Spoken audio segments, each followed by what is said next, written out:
எல்லோருக்கும் வணக்கம். 2,00,000 ரூபா போர்ட்ஃபோலியோ பெரிய ஓட்ட 18% லாஸில் இருந்ததுங்க. ஆனால் இப்போ 4-5 நாளாக மார்க்கெட் ஏற ஆரம்பிச்சுன்னு டக்குன்னு லாஸ் எல்லாம் குறைஞ்சி ஓரளவுக்கு நல்ல நிலைமைக்கு வந்துக்கிட்டு இருக்கேன். அதே மாதிரி ஸ்டாக் மார்க்கெட்டில் ஆவரேஜ் பண்ணி பெரிய ஆளானவங்க நிறைய பேர் நீங்கள் பார்த்துருப்பீங்க. நிறைய பங்குகள் கீழே விழுகும், மேலே வாங்கி மாட்டியிருப்பாங்க, அப்புறம் ஏவரேஜ் பண்ணி சக்ஸஸ்ஃபுல்லாக வெளியே வந்து நிறைய பேர்த்த பார்த்துருப்பீங்க. அதனால இவருக்கு என்ன ஆயிருக்குன்னா ஆர்விஎன்எல் அப்படின்ற ஒரு பங்குல இதே மாதிரி போய் மாட்டிட்டாப்ல. கடைசியில் ஏவரேஜ் பண்ணி மனசு நொந்து போய் உட்கார்ந்துருந்தா கடைசியில் இன்னைக்கு பார்த்தா அவன் தாங்க பெரிய ஹீரோ மாதிரி ஆயிட்டான். ஸோ இந்த ஆர்விஎன்எல் எப்படி கீழிருந்து மேலே வந்தது அப்படின்றதுக்கு நம்மளுக்கு காரணம் என்பது தெரியாது. அது 52 வீக் லோவில் போய் விழுந்திருக்கு. இதுக்கு முன்னாடியே 52 வீக் லோவில் போய் விழுந்தப்ப சில நேரங்களில் அந்த பங்கு ஏறித்தான் இருந்திருக்கு. அதனால இவன் ஏறினானா அல்லது இந்த பங்கு வந்து ஒரு செக்டர் லீடர், இவங்க செய்யக்கூடிய லாபம் என்பதெல்லாம் இந்த செக்டர்ல இருக்கக்கூடிய ஒரு டாப் லீடராகவும் இருக்கக்கூடிய ஒரு கம்பெனி, அதனால இது ஏதாவது மேலே ஏறி வந்ததா அல்லது சமீபத்தில் சில செய்திகள் வந்தது. அதுவும் இல்லாமல் அடுத்த வருஷம் பிப்ரவரி மாதத்தில் ஏதாவது பட்ஜெட் சமயத்தில் ரயில்வே துறை சம்பந்தப்பட்ட ஏதாவது அறிவிப்பு வருமா என்னன்னு தெரியல. எந்த ஒரு காரணத்தினால ஏறிச்சுன்னு தெரியல. பட் இந்த பங்குல ஏவரேஜ் பண்ணி அவரை காப்பாற்றி விட்டுருக்கு. ஸோ இப்போவே அவர் நண்பர் வந்து நியூ இயர் குஷிக்கு போயிட்டார். எல்லாருக்கும் அட்வான்ஸ் ஹாப்பி நியூ இயர் அப்படின்ற அளவுக்கு ஒரு குஷி ஆயிட்டாரு. இன்னொரு நண்பருக்கு அதே மாதிரி தான் ஒரு கிறிஸ்துமஸ் பரிசு கிடைச்ச மாதிரி 288 ரூபாய்க்கு 240 ஷேரை வச்சுக்கிட்டு நான் பாட்டுக்கு திண்ணையில் ஒரு ஓரமாக படுத்து கிடந்தேன். திடீர்னு இந்த ஹிந்து காப்பர் மேல் நோக்கி ஏறி எனக்கு ஒரு நல்ல வாழ்க்கை கல்யாணம் பண்ணி வச்ச மாதிரி. இவருக்கு கல்யாணம் ஆயிடுச்சா இல்லையான்னு தெரில. பட் இருந்தாலும் இவர் திண்ணையில் படுத்து கிடந்தார். திடீர்னு எழுப்பி விட்டு வாங்க கல்யாணம் பண்ணிக்கலாம் அப்படின்ற மாதிரி ஒரு சந்தோஷகரமான ஒரு விஷயம் வந்திருக்கு. ஆனால் இந்த பணம் உங்களுக்கு கண்டிப்பாக கல்யாணத்துக்கு பத்தாது.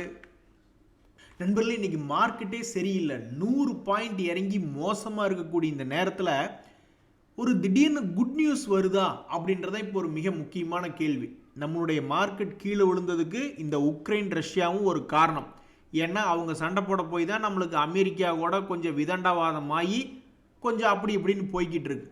இப்போ ஜெலன்ஸ்கி என்ன சொல்கிறாருன்னா, ஓகே நீங்கள் ரஷ்யாக்காரங்க கொஞ்சம் பிடிச்சிருந்த இடத்த கொடுத்தாலும் சரி பரவாயில்ல, பட் அமைதி ஒப்பந்தம் ஏற்பட்டு விடுமா அப்படின்ற மாதிரியான டிஸ்கஷன்கள்லாம் போகிற மாதிரி நம்மளுடைய மீடியாக்களில் பார்க்குறோம். இதைத்தானப்பா ரஷ்ய அதிபரும் சரி அமெரிக்க அதிபரும் சரி அப்போ இருந்து சொல்லிக்கிட்டு இருக்காங்க. கொஞ்சோண்டு இடத்த கொடுத்துட்டு மேட்ரு முடிச்சு விடுங்க அப்படின்ற மாதிரி தான் போய்கிட்டு இருக்கு. ஸோ ஒருவேளை இது மட்டும் நடந்துருச்சுன்னு வச்சிங்களேன், நம்மளுக்கு ஏதாவது ஒரு அப்போ நம்ம உரிமையாக போய் கேட்கலாம். அப்போ எல்லாரும் சண்டை முடிஞ்சு சமரசம் ஆகிட்டீங்க, எங்கள் மேலே எதுக்கே இன்னும் 25% அதிகமான கட்டணம் வச்சுருக்கு அப்படின்னு நம்ம போய் உரிமையாக கேட்கலாம்ல.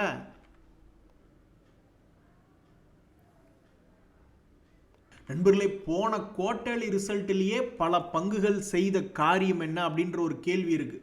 ஒரு உதாரணத்துக்கு இந்த கிளாக்ஸோ அப்படின்ற பங்கெல்லாம் பார்த்தீங்கன்னா ஃபார்மாவில் இருக்கக்கூடிய ஒரு கம்பெனி.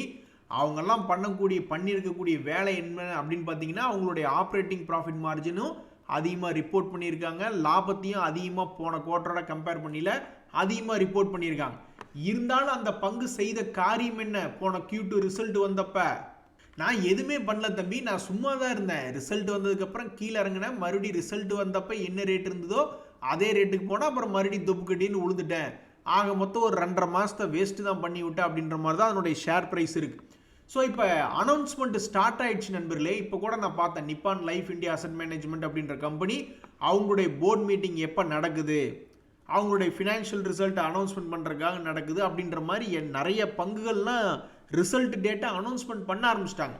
அப்போ போன Q2ல நல்ல ரிசல்ட் கொடுத்தும் அவன் செய்த காரியம் என்ன அப்படின்னு சில பங்குகளுக்கு பார்த்தோம்னா எந்த விதமான மூவ்மெண்ட்டும் இல்லாமல் இருக்கிறதா. அப்போ போன தடவையே குவார்ட்டர்லி ரிசல்ட் கொடுத்து சரியாக மூவ் ஆகலை. அப்போ இந்த குவார்ட்டரில் நீங்கள் என்ன செய்வீங்க? ஸோ போன குவார்ட்டரில் ஸ்ட்ராங் ப்ராஃபிட் மார்ஜின்லாம் காமிச்ச பங்கு தான். பட் இருந்தாலும் அதனுடைய காரியம் என்பது பாராட்டும்படியாக இல்லை. அந்த ஷேர் ப்ரைஸ்னுடைய மூவ்மெண்ட் என்பது பாராட்டும்படியாக இல்லை. இனி Q3ல என்ன பண்ணுவாங்க அப்படின்றது பொறுத்து இருந்து தான் பார்க்கணும். ஐயா ஒன்றுமே புரியலைங்களே ஐயா, ரிசல்ட்டை பார்க்கும்பொழுது எங்கள் பங்கு பறந்து போகுமோன்னு எங்களுக்கு ஒரே சிறகடிக்க ஆசை மாதிரி நெஞ்சுக்குள்ளே ஓடிக்கிட்டு இருக்கு. ஆனால் ஒன்றையுமே காணுமே ஐயா அப்படின்ற மாதிரி இந்த வெப்சால் எனர்ஜி அப்படின்ற ஒரு பங்கு, இந்த பங்குனுடைய கடன் என்ன அப்படின்னு நீங்கள் பார்த்தீங்கன்னா 36 கோடி 3 வருஷத்துக்கு முன்னாடி. அதுக்கப்புறம் இப்போ கடன் எடுத்து பார்த்தா 159 கோடின்னு இருக்கு.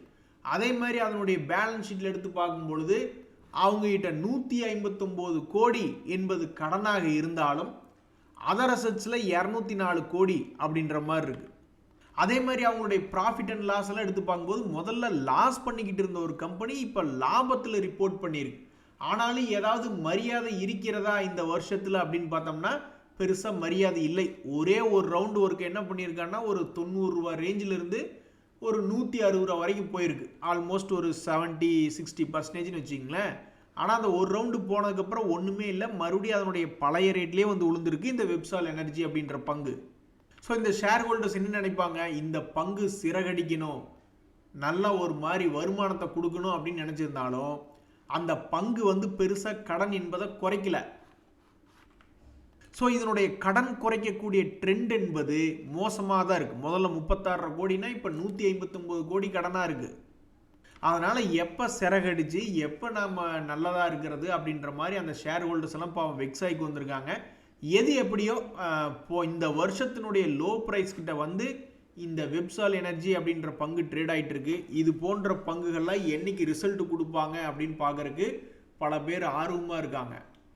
நண்பர்களே, இந்த அஸ்ட்ரால் அப்படின்ற பங்கு நம்மளுடைய நாட்டில் வந்து இது டாப் லீடர் அப்படின்னு சொல்ல முடியினாலும் ஷேர் மார்க்கெட்டில் லிஸ்டிங் ஆகிருக்கக்கூடிய இடத்துல 2வது இடத்துல இருக்குது. பிவிசி பைப்பில் வந்து நம்ம பார்த்தோம்னா சுப்ரீம் இண்டஸ்ட்ரீஸ் தான் நம்பர் 1 இருக்காங்க. ஸோ இந்த சுப்ரீம் இண்டஸ்ட்ரீஸ் டாப்பில் இருந்துக்கிட்டு இவங்க செய்யக்கூடிய வருமானம் என்ன அப்படின்னு பார்த்தோம்னா ஒரு குவார்ட்டருக்கு 165 கோடி போன குவார்ட்டரில் பண்ணியிருக்காங்க. மொத்தமாக பார்க்கும்போது 848 கோடி ட்ரெயிலிங் 12 மந்த்ஸாக இருக்குது. இவங்க அதுக்கு அடுத்த இடத்துல 505 இந்த அஸ்ட்ரால் வந்துக்கிட்டு இருக்கு. இந்த சமயத்தில் இந்த பங்கு ஆல்மோஸ்ட் வந்து ஒரு 3 months லோ அப்படின்ற இடத்துல வந்து இந்த அஸ்ட்ரால் அப்படின்ற பங்கு விழுந்திருக்கு. இந்த சுப்ரீம் இண்டஸ்ட்ரீஸ் இவன் தான் செக்டர்னுடைய லீடர், ஆனால் இவனை பிடிச்சி குப்புன்னு கீழே தள்ளி விட்டுட்டாங்க. இந்த சமயத்தில் தான் என்ன ஒரு ஆச்சரியகரமான விஷயம் அப்படின்னு பார்த்தீங்கன்னா இந்த சுப்ரீம் இண்டஸ்ட்ரீஸ்னுடைய புக் வேல்யூ 450. ஸோ இது ஒரு 10 times 9 டைம்ஸுக்கும் குறைவாக தான் இது கொஞ்சம் எக்ஸ்பென்சிவாக ட்ரேட் ஆகிட்டு இருக்கு. ஆனால் இந்த அஸ்ட்ரால் அப்படின்றத எடுத்து பார்த்தோம்னா இது வந்து ஆல்மோஸ்ட் 10 times அவங்கள விடவும் அதிகமாக ஒரு வேல்யூவேஷனில் ட்ரேட் ஆகிட்டு இருக்கு. அப்போ இந்த என்ன நினைக்கிறாங்க மார்க்கெட்டில், ஒருவேளை அஸ்ட்ரால் வந்து ஃபியூச்சரில் சுப்ரீம் இண்டஸ்ட்ரீஸை பீட் பண்ணிடும் அப்படின்ற மாதிரி நினைக்கிறாங்களா? ஸோ மார்க்கெட் என்ன நினைக்குதுன்னு தெரில. ஒரு செக்டர் லீடரில் வந்து 2வது இடத்துக்குள்ள இருந்துக்கிட்டு முதல் இடத்துல இருக்கிறவனுக்கே டஃப் போட்டி கொடுத்துக்கிட்டு இருக்கக்கூடிய ஒரு பங்காக இந்த அஸ்ட்ரால் அப்படின்றது இருக்கு. அது மட்டும் இல்லை, இந்த 2025 என்ன பண்ணியிருக்குன்னா 2 ரவுண்டு ஒரு முறை 25% ஏறி அதே இடத்துல வந்து விழுந்துருச்சு. ஸ்மார்ட் மணி கான்செப்டுக்காரங்களுக்கெல்லாம் இது அல்வா கிடைச்ச மாதிரி. ஏன்னா பாதியிலையும் திரும்பல, ரொம்பவும் கீழே போயிட்டும் வரல. கரெக்டாக அவன் இதுக்கு முன்னாடி எந்த இடத்துல இருந்து பிக்கப் ஆனானோ அதே இடத்துல வந்து விழுந்துட்டான். ஸோ ஸ்மார்ட் மணி கான்செப்ட்காரங்களாம் வாயா வாயா எங்கூட சண்டைக்கு வாயா அப்படின்ற மாதிரி ரொம்ப சந்தோஷமாக இருந்திருப்பாங்க. அதுக்கப்புறம் அவங்க எதிர்பார்த்த மாதிரியே மறுபடியும் சில மாதங்கள் ஒரு 4-5 மாதம் கழித்து பார்க்கும்பொழுது அதே மாதிரி ஒரு 25%க்கு மேலே இன்னொரு ரவுண்டு போயிட்டான். ஆனால் இப்போ அந்த ஸ்மார்ட் மணி கான்செப்டெல்லாம் ஏமாந்து போய் அட கடவுளை இப்படி பண்ணிட்டானே, மறுபடியும் அவன் கீழே விழுகலையே, விழுந்திருந்தா இன்னொரு ரவுண்டுக்கு இது கொடுப்பானோ அப்படின்னு அவங்க ஆசைப்பட்டு பார்த்துக்கிட்டு இருந்திருப்பாங்க. அவங்களுடைய ஆசையில் மண்ணை போட்ட மாதிரி அது இப்போதைக்கு பாதி ரேட்டில் இருந்தாலும் இந்த வருஷத்தில் 25% 2 ரவுண்டு கொடுத்த ஒரு மிகச்சிறந்த பங்காக இந்த அஸ்ட்ரால் லிமிடெட் என்பது 2025 வரலாறு எடுத்து பார்க்கும்போது இருக்கும். அப்படி இருக்கக்கூடிய பங்கு Q3 ரிசல்ட் கொடுக்கும்போது என்ன செய்யும்?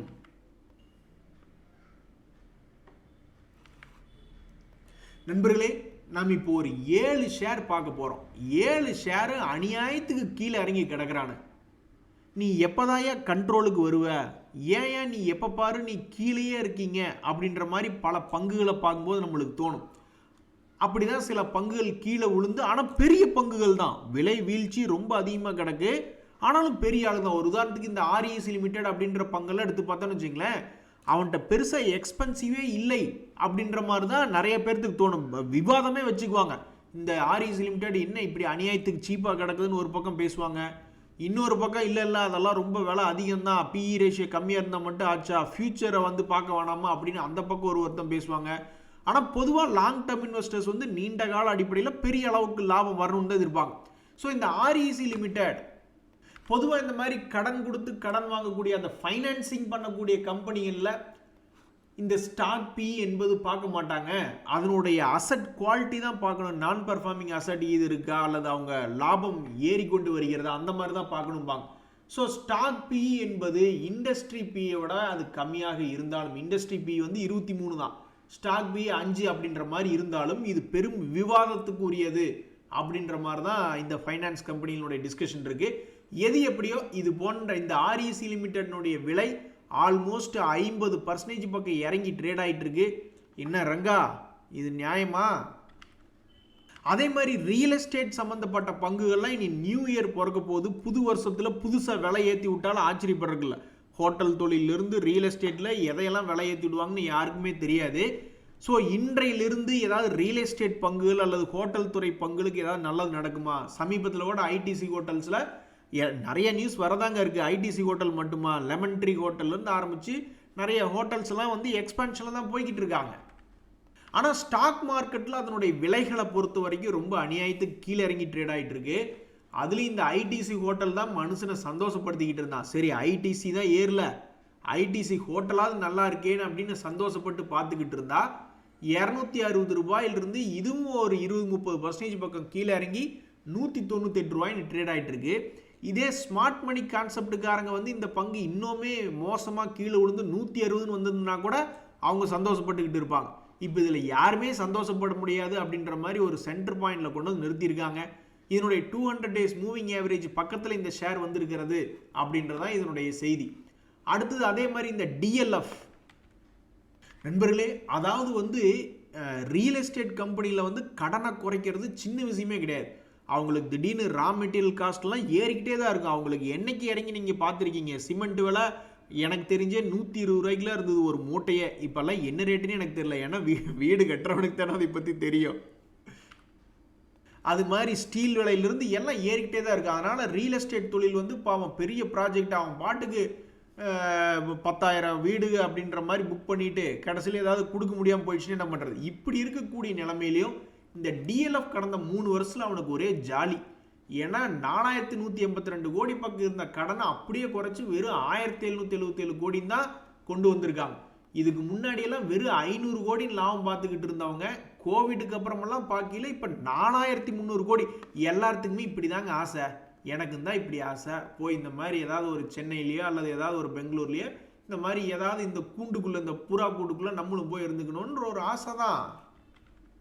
ஸோ வரக்கூடிய 2026 இது போன்ற ரியல் எஸ்டேட் சம்மந்தப்பட்ட பங்குகள்லாம் எப்படி இருக்குன்னு தெரியல. இந்த 2025க்கு வேணால் தகவல்கள், நியூஸ், செய்திகள் அப்படின்றது இருக்குது. என்ன செய்தினா இது 600 to 900 ஆல்மோஸ்ட் ஒரு 50% பக்கம் தன்னுடைய லோ ரேட்லேருந்து ஏறிய ஒரு பங்கு தான் டிஎல்எஃப். ஆனாலும் அதனுடைய பழைய லோக்கு இன்னும் வந்து சேரல. ஸோ அடுத்த வருஷம் எப்படி அப்படின்றத பொறுத்திருந்து தான் பார்க்கணும். அதே மாதிரி நண்பர்களே, இன்னொரு முக்கிய அறிவிப்பு என்னன்னா, நம்ம 2026லையும் எந்த செக்டர்கள்லாம் ஓரளவுக்கு ஸ்டாக் மார்க்கெட்டில் ஒரு காம்படிட்டிவாக இருக்கும் மற்ற செக்டரில் கம்பேர் பண்ணி பார்க்கல. ஒரு உதாரணத்துக்கு யாராவது இந்த footwear sector, FMCG sector, real estate sector அல்லது ஃபைனான்சிங் செக்டர் கம்பேர் பண்ணுங்க அப்படின்னு யாராவது கொடுத்தா அப்போ அதில் காம்படிட்டிவ் அட்வான்டேஜ் எதில் இருக்குது அப்படின்னா நிறைய பேர் ஃபைனான்ஸ் தான் சூஸ் பண்ணுவாங்க. அந்த மாதிரி எல்ஐசி ஹவுசிங் ஃபைனான்ஸ் அப்படின்ற பங்கெல்லாம் எப்படி இருக்குது இந்த 2025 அப்படின்னு பார்த்தீங்கன்னா, தற்போதைக்கு 480 ரூபா ரேஞ்சிலிருந்து 620 ரூபா. அவனு ஒரு ரவுண்டு உருப்படியாக போயிருக்கான். அதுக்கப்புறம் மறுபடியும் அடுத்த ரவுண்டு போடுவானா இல்லையா? அதாவது நண்பர்களே, அடுத்த ரவுண்டு கரெக்டாக கீழே வந்துட்டு தான் இவன் மேலே போகணும் அப்படின்னு நிறைய பேர் ஆசைப்பட மாட்டாங்க. அல்லது இங்கிருந்தே போனாலும் ஓகே தான் அப்படின்னு ஆசைப்படுவாங்க. ஆனால் எக்காரணத்தை கொண்டு கீழே மட்டும் போயிடக்கூடாது ஆண்டவா அப்படின்ற மாதிரி தான் நினச்சிக்கிட்டு இருப்பாங்க. அது ஏன் அப்படி நினைக்கிறாங்கன்னா, இங்கே கூட பாருங்களேன், இப்போ இந்த இடத்துல இந்த பங்கு ஒரு சப்போர்ட் எடுத்து அப்படின்ற மாதிரி செய்திகளை பார்த்துக்கிட்டு இருந்திருப்பாங்க. அப்புறம் அது கரெக்டாக சப்போர்ட் எடுத்துடுச்சு, ஜாலி அப்படின்னு நினச்சிக்கிட்டு இருந்திருப்பாங்க. அப்படியே மறுபடியும் கொஞ்ச நாள் கழித்து பார்க்கும்பொழுது மறுபடியும் என்ன நினச்சிருப்பாங்க, சரி பரவாயில்ல இந்த இடத்துல வருது, அது இங்கிருந்து சப்போர்ட் எடுத்தாலும் சரிதான், அது இது வந்து டச் பண்ணிட்டு போனாலும் சரிதான் நினச்சி பார்த்துக்கிட்டு இருந்திருப்பாங்க. அந்தோ பரிதாபம், அந்த இடத்துல அவன் சப்போர்ட்டே எடுக்கல, அப்புறம் டொயிங்கின்னு இறங்கி இப்போ இந்த இடத்துல வந்து நிற்கிறான். அதனால தான் நிறைய பேர் என்ன நினைக்கிறாங்கன்னா, அவன் கரெக்டாக இங்கே கீழே வந்துட்டு ஏறினாலும் பரவாயில்ல தான், அல்லது பாதியிலேயே திரும்பினாலும் பரவாயில்ல தான், ஆனால் ஏறணும், இறங்கிற மட்டும் கூடாது. கல்யாணமான புதுசில் கையில் பிரேஸ்லெட்டு, கழுத்தில் செயின்லாம் நம்மளுக்கு போட்டு விடுவாங்க. அப்புறம் கொஞ்ச நாள் கழித்து கழட்டி எங்கேயாவது பீரோக்கில் வச்சுக்கிட்டு திண்ணறை பூசிட்டு போங்க, சிம்பிளாக இருங்க அப்படின்ற மாதிரி சொல்லிடுவாங்க. அது மாதிரி தான் ஸ்டாக் மார்க்கெட்டுக்குள்ளே வந்த புதுசில் இந்த இன்டர்நேஷ்னல் ஜெம்மாலஜிக்கல் இன்ஸ்டியூட்டில் அப்படி என்னத்தை தான் கண்டாங்கன்னு தெரில. திடீர்னு அந்த பங்கெல்லாம் நல்லா தான் இருந்தது. அதுக்கப்புறம் விழுந்தவன் எந்திரிக்கவே இல்லை. இப்படி இருக்கக்கூடிய இந்த இன்டர்நேஷ்னல் ஜெம்மாலஜிக்கல் இன்ஸ்டியூட் அப்படின்ற பங்கில் இன்றைக்கி என்ன செய்தினா 50 days மூவிங் ஆவரேஜ் பக்கத்தில் வந்து ட்ரேட் ஆகிட்டு இருக்கு அப்படின்றது ஒரு செய்தி. அது மட்டும் இல்லை, இந்த பங்கினுடைய இன்ட்ரின்சிக் வேல்யூ என்பது எதிர்காலத்தில் இந்த பங்கினுடைய விலை இவங்க கிட்ட இருக்கக்கூடிய பிஸ்னஸ் எல்லாம் எதிர்காலத்தை வச்சு பார்க்கும்போது 391 இருந்தாலும் அதனுடைய கரண்ட் மார்க்கெட் ப்ரைஸில் வந்து குறைந்து, அந்த ரேட்டை விடவும் குறைந்து ட்ரேட் ஆகிட்டு இருக்கு. பாவம், ரொம்ப அநியாயம்ப்பா. அந்த காலத்தில் புதுசாக வந்தால் மட்டும் தூக்கி வச்சு கொஞ்சிக்கிட்டு இருந்தீங்க, இப்போ ஆல்மோஸ்ட் 50% இறக்கி விட்டுட்டீங்களேப்பா. அதாவது நண்பர்களே, ஒரு பங்கு நல்லா மேல் நோக்கி ஏறுதுன்னா அந்த பங்கு மட்டுமே காரணம் இல்லை, மார்க்கெட்டில் இருக்கக்கூடிய சென்டிமெண்ட். அப்போல்லாம் நல்லா புல்லிஷ் மார்க்கெட்டில் இருந்தோம், கழுதைக்கு கூட மாலையை போட்டு குதிரைன்னு சொல்லி விற்றுக்கிட்டு இருந்தாங்க. இப்போ கழுதை தானே அப்படின்ற மாதிரி பல்வேறு பங்குகளை இறக்கி விட்டு வேடிக்கை பார்த்துக்கிட்டு இருக்காங்க. அதே மாதிரி கடைசியாக 2 பங்குகள், இதுவும் பிரபலமான பங்குகள் தான், இருந்தாலும் 52 வீக் லோ பக்கத்தில் வந்து ட்ரேட் ஆகிட்டு இருக்கு. இந்த ஃபினோலெக்ஸ் இண்டஸ்ட்ரி ஃபின் பைப் அப்படின்ற பங்கு 160 ரூபாயிலிருந்து ஆல்மோஸ்ட் 240 ரூபா போயிட்டு மறுபடியும் அவன் வந்து ஒரே ஒரு ரவுண்டு தான் போயிருக்கான். ஒரே ஒரு ரவுண்டு தான் போயிட்டு அப்புறம் மறுபடியும் 52 வீக் லோவில் வந்து கிடக்கக்கூடிய இந்த ஃபினோலெக்ஸ் இண்டஸ்ட்ரீஸ் அடுத்த வருஷத்தில் என்ன செய்யும்? இந்த சுலா வைன்யார்ட்ஸ் அவ்வளவு பெரிய பிரபலமாக இல்லை என்றாலும் அந்த பங்கினுடைய விலை மிக கடுமையாக சரிந்திருக்கக்கூடியது அப்படின்ற மாதிரி நம்ம ஏதாவது ஒரு ஸ்க்ரீனரில் போட்டு பார்க்குறோம்னு வச்சிங்களேன், அப்போ நான் தான் அதிகமாக கடுமையாக சரிஞ்சிருக்கேன், என்னை பற்றி பேசுங்க அப்படின்னு முன்னாடி வந்து நிற்கக்கூடிய ஒரு பங்கு தான் சூலா வைன்யார்ட்ஸ். அந்த பங்கு இந்த வருஷத்தில் ஒரே ஒரு வேலை என்ன பண்ணியிருக்கு அப்படின்னா, இந்த 2025 ஒரு தடவை 227லேருந்து 320 ரொம்பவுமே மோசமான எழுச்சி. இந்த எழுச்சி நீ பண்ணியிருக்கவே வேண்டாம், அப்படியே நீ கீழே வந்திருக்கலாம் அப்படின்ற மாதிரி தான் என்ன ஓட்டம். இதுக்கு மிக முக்கியமான காரணம் அவங்ககிட்ட வளர்ச்சி இல்லாமல் போயிடுச்சு. இதே நிறைய பல இந்த ப்ராடக்ட் வச்சுருக்கக்கூடிய பல கம்பெனிகள் எழுச்சியாக இருக்குது. இவன் என்னடான்னா 2022 பண்ண அதே சேல்ஸ் தான் 2025 பண்ணிக்கிட்டு இருக்குது. அது போக மார்ஜினும் குறைஞ்சிக்கிட்டு இருக்குது. ஸோ நம்ம நினச்சிக்கிட்டு இருப்போம் சரக்கு கம்பெனி செக்டர் தானே நல்லா தான் பர்ஃபார்ம் பண்ணுவாங்க அப்படின்ட்டு. இந்த ரேடிகோ கைத்தான்லாம் இப்படி இருக்குது. ஏன்னா அவனுடைய பர்ஃபார்மன்ஸ் அப்படி 52 கோடி லாபத்தை 139 கோடியை மாற்றிருக்கு. யுனைடெட் ஸ்பிரிட்ஸ் என்பது இருக்குது, அது மேலே கீழே ஆடிக்கிட்டு இருந்தாலும் அதனுடைய வருமானத்தை நிலையாக நிறுத்தியிருக்கான். பட் யுனைடெட் ஸ்பிரிட்ஸ் பார்க்கணுன்ற ஒரு அவசியம் இல்லை, ரேடிகோ கைத்தான் தான் ஒரு மிகச்சரியான ஒரு உதாரணம். அதே மாதிரி திலக் நகர் இண்டஸ்ட்ரீஸ் அந்த பங்கினுடைய விலை உச்சியில் இருக்குது. அதுக்கு காரணம் அவங்களும் வெறும் 14 கோடியில் இருந்தெல்லாம் ஆரம்பித்து 26 கோடின்னு இருந்துட்டு இப்போ 53 கோடிக்கெல்லாம் வருமானம் பண்ணிக்கிட்டு இருக்காங்க. ஸோ ஏனோ தெரில இவங்களுடைய ப்ராடக்ட்டுக்கு வரவேற்பு என்பது இல்லை.